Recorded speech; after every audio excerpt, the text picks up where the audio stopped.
Agong berkenan cemar duli baca berita malam ini. Dr. Mahathir sedia bertemu Aaron Ago Dagang berhubung luahan isu perpaduan.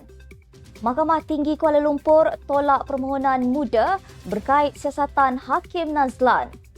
MAIS jamin tidak akan berlaku penyelewengan wang zakat walau 1 sen.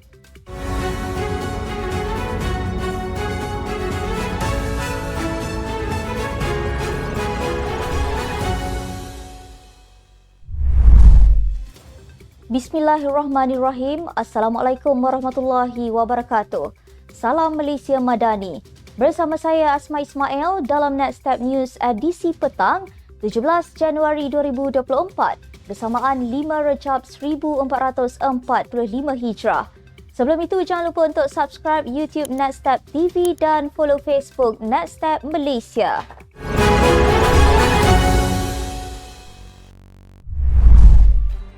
Yang di-Pertuan Agong Al-Sultan Abdullah Riayatuddin Al-Mustafa Billah Shah dan Raja Permaisuri Agong Tunku Azizah Aminah Maimunah Iskandariah berkenan melawat Sri Pentas hari ini. Pasangan diraja itu tiba kira-kira jam 10.30 pagi disambut barisan kepimpinan dan warga kerja Media Prima Berhad MPB. Dalam lawatan berkenaan, baginda berdua turut diberikan taklimat berkaitan operasi MPB dan dibawa ke lawatan eksklusif melihat studio radio dan berita. Al-Sultan Abdullah dan Permaisuri Agong turut berkenan mencemarduli membaca berita dan ia akan ditayangkan dalam buletin utama jam 8 malam ini menerusi slot khas buletin diraja. Al-Sultan Abdullah dan Tunku Azizah turut berkenan dibawa melihat cenderamata yang memaparkan keratan akhbar mengenai pasangan diraja itu yang diberikan oleh Berita Harian dan Harian Metro. Cadangan bekas pemimpin UMNO Terengganu, Abdul Rahman Bakar, supaya parti itu memutuskan kerjasama dengan DAP jika mahu menawan semula negeri itu disifatkan sebagai pendapat pribadi. Menurut timbalan ketuanya, Nik Dir Nitwanku, pendiriannya masih sama dengan UMNO Pusat yang menjalinkan kerjasama DAP susulan penubuhan kerajaan perpaduan pasca PRU15. Terdahulu, Rahman yang diberikan jolokan Giant Killer kerana mengalahkan Presiden PAS Tan Sri Abdul Hadi Awang pada PRU 1986 dan 2004 berkata, UMNO perlu mengkaji kerjasama dengan DAP jika serius mahu menawan semula Terengganu, bukan sekadar melantik 4 penasihat. Menurutnya, keputusan melantik 3 bekas menteri besar dan seorang bekas panglima tentera sebagai penasihat UMNO Terengganu belum memadai merampas pentadbiran daripada PAS pada PRU depan. Nik Dir berkata, Ketua UMNO Terengganu Rozi Mamat bersama 4 penasihat terlibat akan mencari jalan untuk meyakinkan orang Melayu kembali menyokong UMNO. Bekas Perdana Menteri 2 kali, Tun Dr. Mahathir Mohamad menyatakan kesediaannya untuk bertemu dengan Menteri Perpaduan Aaron Ago Dagang. Ia susulan Aaron memberi penegasan bahawa pihaknya tidak akan bertolak ansur dengan pihak yang sengaja mencipta ketegangan. Jelas Mahathir menerusi jawapannya, pihak yang asyik bercakap tentang masyarakat majmuk tetapi mengkritiknya berkait isu bangsa perlu bertanya kenapa wujud parti-parti berasaskan kaum di negara ini. Terdahulu, sebuah portal melaporkan Aaron menyatakan kesediaannya bertemu Mahathir sekiranya beliau terus meluahkan isu sensitif yang boleh memecah belahkan perpaduan kaum. Aaron berkata demikian ketika mengulas kenyataan Mahathir yang mendakwa orang India di Malaysia tidak sepenuhnya setia kepada negara kerana mereka masih terikat dengan negara asal. Tun Dr. Mahathir Mohamad masih boleh menjadi penasihat tidak rasmi kumpulan 4 negeri ditadbir PAS SG4 di sebalik kenyataan kontroversi terhadap kaum bukan Melayu. Perkara itu dinyatakan Menteri Besar Perlis Muhammad Shukri Ramli kerana Mahathir mempunyai rangkaian luas berdasarkan kedudukan dan pengalamannya sebagai Perdana Menteri selama lebih 22 tahun yang boleh dimanfaatkan Perlis, Kedah, Terengganu serta Kelantan.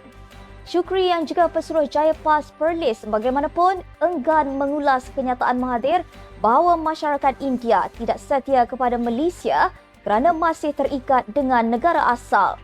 Terdahulu, Mahathir menerusi temu bual Tan TV berkata orang India di Malaysia masih terikat dengan negara asal. Mahkamah Tinggi Kuala Lumpur menolak permohonan Parti Ikatan Demokratik Malaysia Muda. Ia susulan beberapa persoalan perlembagaan berkaitan siasatan terhadap Hakim Datuk Muhammad Nazlan Muhammad Ghazali kepada Mahkamah Persekutuan. Hakim Datuk Ahmad Kamal Mat Syahid membuat keputusan itu selepas mendapati tiada merit dalam permohonan muda. Katanya, persoalan yang ingin dirujuk adalah bersifat akademik kerana pandangan Suruhanjaya Pencegahan Rasuah Malaysia SPRM telah diganti oleh keputusan Mahkamah Persekutuan dalam keputusan kes bekas Perdana Menteri Datuk Seri Najib Razak membabitkan penyelewengan dana SRC International Sdn Bhd.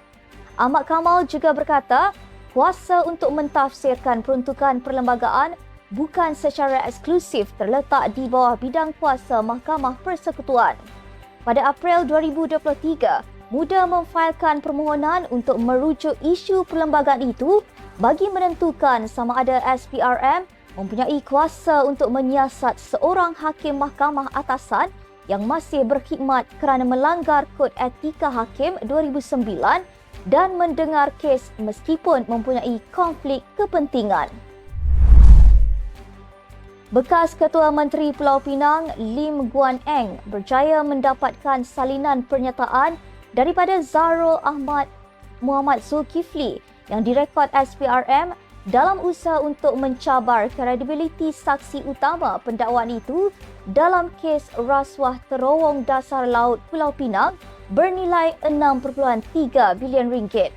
Peguam Haijan Omar memberitahu pasukan pembelaan menerima pernyataan saksi Zarul yang diberikan kepada SPRM semasa siasatan. Ia kemudian diserahkan oleh Timbalan Pendakwa Raya Wan Syaharuddin Wan Ladin pada sebutan kes hari ini.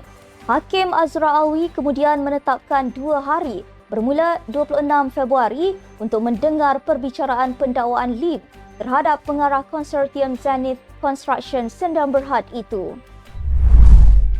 Majlis Agama Islam Selangor MAIS memberi jaminan tidak akan berlaku lagi penyelewengan wang zakat walaupun 1 sen pada masa akan datang. Pengerusi MAIS Tan Sri Abdul Aziz Muhammad Yusof memberi amaran agar kes sedemikian tidak dilakukan dalam institusi agama Selangor kerana penyumbang perlu diberikan keyakinan bahawa wang zakat mereka diuruskan dengan baik tanpa penyelewengan. Sebelum ini, polis mengesahkan sedang menyiasat 4 kes pecah amanah berkait kutipan zakat masing-masing 2 kes di Selangor, 1 kes di Terengganu dan 1 kes di Perak berjumlah 9.7 juta ringgit. Pada 4 Januari lalu, penyelewengan yang didakwa dilakukan sepasang suami isteri yang berperanan sebagai ejen kutipan zakat secara dalam talian untuk MAIPK didedahkan oleh Pengarah Jabatan Siasatan Jenayah Komersial JSJK Bukit Aman, Datuk Seri Ramli Muhammad Yusof. Sementara itu, Abdul Aziz berkata, agensi di bawah MAIS perlu sentiasa mempunyai integriti yang tinggi kerana agensi itu banyak menerima sumbangan daripada orang ramai. Sekian sahaja untuk edisi petang ini. Ikuti perkembangan semasa isu-isu panas politik Malaysia setiap hari hanya di Netstep News. Jangan lupa untuk follow Facebook Netstep Malaysia dan subscribe YouTube Netstep TV. Netstep Malaysia menjangkau informasi, mengorak inspirasi. Saya Asma Ismail. Assalamualaikum dan salam sejahtera.